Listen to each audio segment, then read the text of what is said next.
Hello বন্ধুরা, good afternoon সবাইকে। সবাই কেমন আছো? আশা করছি সবাই ভালো আছো। তো আজকে আমি ভিডিওটা শুরু করেছি দুপুর দিকে, কেননা সকালে একটু ব্যস্ত ছিলাম, তাই আমাকে দুপুর দিকে শুরু করতে হয়েছে। তো দেখো, আজকে দুপুরের মেনুতে ছিল হচ্ছে নিরামিষ সবজি হবে একটা, তারপর মাছ হবে। দেখো, এগুলো হচ্ছে রুই মাছ। আর আমাদের বাড়িতে না রুই মাছটা একটু খুব বেশি হয়, রুই কাতলা এগুলো একটু বেশি হয়। তো আমার রুই কাতলা এগুলো ছাড়া না কোনো মাছই ভালো লাগে না, যার জন্য আমি রুই আর কাতলা মাছটা একটু বেশি খাই। আর এই দেখো, আমার হাতে না একটু স্কিনের সমস্যা আছে, যার জন্য দেখো চামড়া উঠে উঠে যাচ্ছে, চুলকায়, ভীষণ চুলকায়। যখন চুলকায় একদম থাকতে পারি না। তো আমার নিরামিষ সবজিটা হয়ে গেছে। আর আমি না অত ভালো রান্না করতে পারি না, যতটা পারি ততটা খাওয়ার মতো পারি, মানে একটা মানুষ খেতে পারবে আর কি, সেরকমভাবে করতে পারি। কেননা বাবা বাড়ি যখন ছিলাম তখন আমি সেরকম রান্নাঘরে ঢুকে দেখিনি যে কি করে কি রান্না করে না করে। আর বিয়ের পর আমি অনেক কিছুই শিখে গেছি, রান্না বান্না বলো যা বলো, আমি অনেক কিছুই শিখেছি। বিয়ের আগে যেগুলো আমি করিনি, যেগুলো পারতাম না, সেগুলো এখন আমি মানে অনেক সুন্দরভাবে করে নিতে পারি। তো রান্নার পাশে পাশে আমার বর বলছে চা খাবে। দেখো, আমার বর আবার একটা নেশা হয়েছে, রোজ ওর চা লাগে। তো দেখো, আমি চা করছিলাম এখানটায়, চাটা করে দিয়েছি। তারপর দেখো, এখানে মাছ করার জন্য মাছের ঝোল হবে আজকে আলু দিয়ে। আর ডাক্তার আমায় বেশি বেশি আলু খেতে বলেছে, যার জন্য আর আমি আলু ছাড়া কোনো কিছু চোখে দেখি না, যা কিছু খাবো সব কিছুতে আমার আলু লাগবেই। মানে মাংস, মাছ এগুলোতে আলু না হলে আমি যেন খেতেই পারি না। তোমরা কারা কারা এমন আছো বলো তো আমাকে, যে তোমরাও কারা কারা আলু খেতে পছন্দ করো ভীষণ, মানে সব কিছুতে আলু, মানে সব সবজিতে আলু আমার লাগবেই। এদিকে মাছের ঝোলটাও হয়ে যাচ্ছে, তো আমি এদিকে আমি বরকে বলছি তুমি একটু আমাকে সাইড থেকে ভিডিওটা করে দাও, আমি এটা পরে ব্লগে দিব। আর আমার বরটা না এরকম, আমাকে ভিডিও করে দিবে কিন্তু নিজে ভিডিওর সামনে আসবে না, এত লজ্জা পায়। আমি অনেক করে বলি যে চলো আমার সাথে ভিডিও করো, রিলস করো না, কিন্তু সে করবেই না, কোনো রকমভাবেই আমি ওকে রিলসের মধ্যে নিতে পারি না। তোমাদের কার কার বর এমন আছে কমেন্টে জানাও তো, যে একদম ভিডিওর সামনে আসতে চায় না, ক্যামেরার সামনে একদমই আসতে চায় না। মাছের ঝোল হয়ে গেছে, দেখো তার সাথে সাথে হবে ঢেঁকি শাক। আজকে দেখো, ঢেঁকি শাক খেতে না আমার ভীষণ ভালো লাগে। তোমরা কী নামে জানো অবশ্যই জানাও তোমাকে কমেন্টে।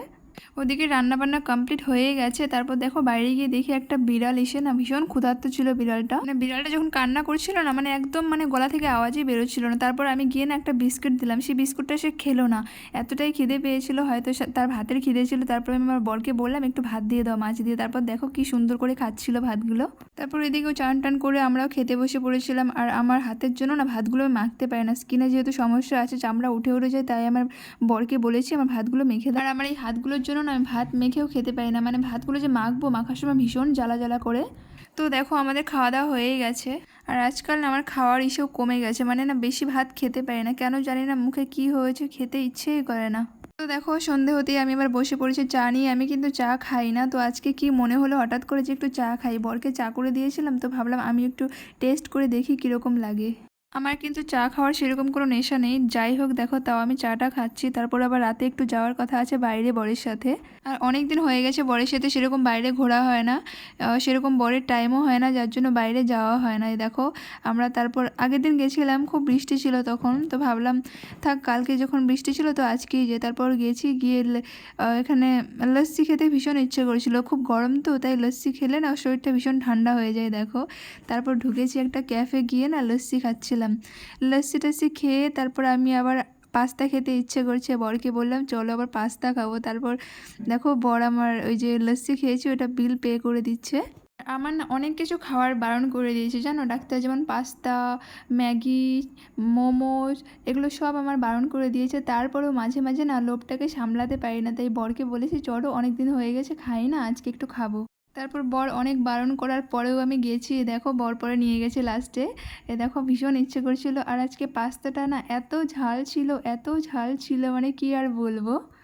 দেখো, পাস্তাটা দেখে না ভীষণ ভালো লাগছিল। প্রথমে যখন দিল না মনে হচ্ছে এখনই সবটা খেয়ে নেবো, কিন্তু মুখে যখন দিয়েছি না এত ঝাল ছিল কি আর বলবো। দেখতে তো বেশ সুন্দর লাগছে, কিন্তু প্রচুর ঝাল ছিল। আমি এত পরিমাণ ঝাল খাই, এরপরেও পাস্তাতে যে ঝালটা দিয়েছে, এই ঝালটা আমি একদমই সহ্য করতে পারছিলাম না। আমার বর কিন্তু ঝাল খায় না, ও বলছে তুমি এত ঝাল খাও, এরপরেও তুমি পাস্তার এই ঝালটা সহ্য করতে পারছো না। আর ময়দার ময়দার জিনিস আমাকে খেতে বারণ করেছে ডাক্তার, কেননা আমার না অ্যালার্জি আছে। আর যখন অ্যালার্জি হয় না পুরো শরীর একদম ফুলে ফুলে যায়, একদম থাকতে পারি না, এত ফুলে ফুলে যায়, যার জন্য আমার ময়দার সব জিনিস খাওয়া বারণ করা আছে। কিন্তু এত মেনে কি চলা যায় বলো? মাঝে, মাঝে না মানে লোভটা সামলাতেই পারি না যে মানে অনেক সময় ভাবি যে খাবো না, খাবো না। করে, করেও কিন্তু অনেক সময় খেয়ে নিই। কী করবো? এত মেনে চলা যায় না। তো দেখো পাস্তাটা খাওয়ার সময় তো বেশ মজাই লাগছিল। ঝালটা আমার পরে লেগেছিল, লাস্টে লেগেছিল ঝালটা। তো যাই হোক তো শেষ তো করতে হবে, তাই না? টাকা দিয়ে যখন নেওয়া হয়েছে শেষ তো করতেই হবে। দেখো ঝাল দিয়ে জ্বালিয়ে ফেলছে আমাদের মুখটা। আস্তে পাস্তা খেয়েছি, পাস্তা এত ঝাল ছিল, প্রচুর ঝাল ছিল। এদিকে কোথায় যাচ্ছে? সে একই জায়গাতে, এখানে বৃষ্টি হয়েছিল, কালকে দাঁড়িয়েছিলাম, আজকে ওইখানে। গতকালকে যখন আমরা একটু বেরিয়েছিলাম না, তখন ঠিক এই জায়গাটায় এসে বৃষ্টিটা এসেছিল। এ দেখো আমরা এসেছি একটা ফার্মেসিতে ঢুকেছি, কেননা ওই ওষুধ নেবে, আমার বর কয়েকটা ওষুধ নেবে, ওষুধ নেওয়ার আছে, যার জন্য এখানে ফার্মেসিতে ঢুকেছি। তারপর ওষুধ টষুধ নিয়ে চলে গিয়েছিলাম একটা শপিং মলে, আমার কিছু শপিং করার ছিল। ওখানে শপিং মলে গিয়ে কিছুই পছন্দ হলো না, তারপর চলে এসেছি, কী আর করবো। তারপর বরের একজোড়া জুতা পছন্দ হয়েছিল, সেটা আর নিয়ে আসিনি। যাই হোক, তো গিয়ে একটু ভিডিও টিডিও করে চলে আসছি। তো আজকের ব্লগ এতটুকুই। তোমাদের কাছে কেমন লাগলো অবশ্যই লাইক কমেন্ট করে জানিও। সবাই ভালো থাকো, সুস্থ থাকো, টাটা।